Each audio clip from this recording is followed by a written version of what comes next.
మనం సన్ ని ఆదిత్యుడు అంటాం. ఆదిత్యుడు అంటే తొలివాడు అని అర్థం. సో ఈ సోలార్ సిస్టమ్ లో ఫస్ట్ తయారైనటువంటి గ్రహం ఏంటంటే సన్, సూర్యుడు. సూర్యుడి నుంచి మిగతా గ్రహాలు తయారైనాయి అనమాట. సో ఆదిత్యుడు అని అన్నారు. ఇది ఒక సైంటిఫిక్ థింగ్. ఇది ఈవెన్ మన సైన్స్ కూడా అదే చెప్తుంది. ఇది కాకుండా ఇంకా చాలా ఉన్నాయి. ఫర్ ఎగ్జాంపుల్ మంగళ గ్రహం యొక్క మంత్రం ఉంటది కదా, ఈ మంగళ గ్రహం యొక్క మంత్రంలో ధరణి గర్భ సంభూతం అని ఉంటుంది. ధరణి గర్భ సంభూతం అంటే భూమి గర్భం నుంచి జన్మించినది అని అర్థం వస్తుంది అనమాట.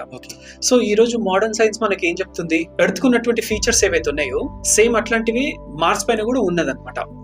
సో మనము మార్స్ పైన ఉన్నటువంటి కండిషన్స్ కొన్ని చూస్తే ఎర్త్ పైన కూడా ఉన్నాయి అనమాట. సో ఆ సిమిలారిటీస్ ఉన్నాయి.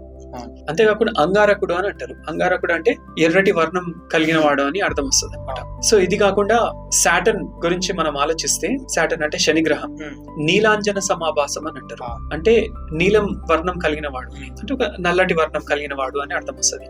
ఇంకా ఏం చెప్తారంటే ఛాయాదేవి, ఇంకా మార్తాండ. మార్తాండ అంటే సూర్యుడు. ఛాయాదేవి సూర్యుడి యొక్క పుత్రుడు, శనిదేవుడు. యాక్చువల్లీ ఇక్కడ ఛాయ అంటే ఏంటిది? ఛాయ అంటే షాడో, ఓకే, నీడ.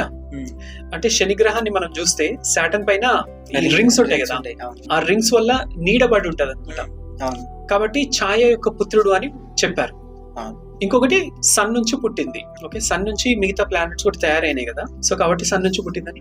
అంటే ఇది ఒక ఫిలాసాఫికల్ వేలో వాళ్ళు మనకు ఎక్స్ప్లెయిన్ చేశారు అనమాట.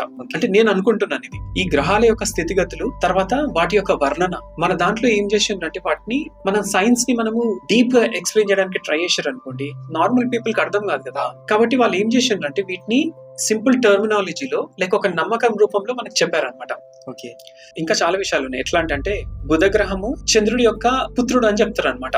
ఓకే, బుధ గ్రహం యొక్క సర్ఫేస్ గానీ లేకపోతే చంద్రుడి యొక్క సర్ఫేస్ గానీ చూస్తే రెండు ఈక్వల్ గా ఉంటాయి. అంటే సిమిలారిటీస్ ఉంటాయి అనమాట. మనం చూస్తే ఎట్లా అంటే మూన్ సర్ఫేస్ పైన క్రేటర్స్ ఉంటాయి కదా, బుధ గ్రహం పైన కూడా సేమ్ అట్లాంటి క్రేటర్స్ ఉంటాయి అనమాట. అంటే మెర్క్యూరీ పైన అండ్ మూన్ పైన అంటే కొంచెం సిమిలారిటీస్ ఉంటాయి. పాసిబ్లీ లైక్ అంటే బుధ గ్రహము చంద్రుడి యొక్క పుత్రుడు అని చెప్పడానికి ఇట్లాంటి ఒక కారణం అయి ఉంటది. అయితే నేను ఇప్పుడు చెప్పిన దాంట్లో నేనేంటంటే లైక్ నేను చేస్తున్నటువంటి చిన్న చిన్న రీసెర్చ్ ఇది. ఓకే, లైక్ పెద్ద పెద్ద రీసెర్చ్ చేసే వాళ్ళు ఉన్నారు. కాకపోతే ఏంటంటే నేనేం చెప్తున్నానంటే ఈ రోజు ఉన్నటువంటి యూత్ కి కానీ లేకపోతే మిగతా స్టూడెంట్స్ ఎవరైతే, తర్వాత టీచర్స్ ముఖ్యంగా ఎవరైతే పిల్లలకు ఎక్స్ప్లెయిన్ చేస్తుంటారు కదా, సో వాళ్ళని ఈ అంశాల పైన కొంత రీసెర్చ్ చేయమని చెప్తాను నేను.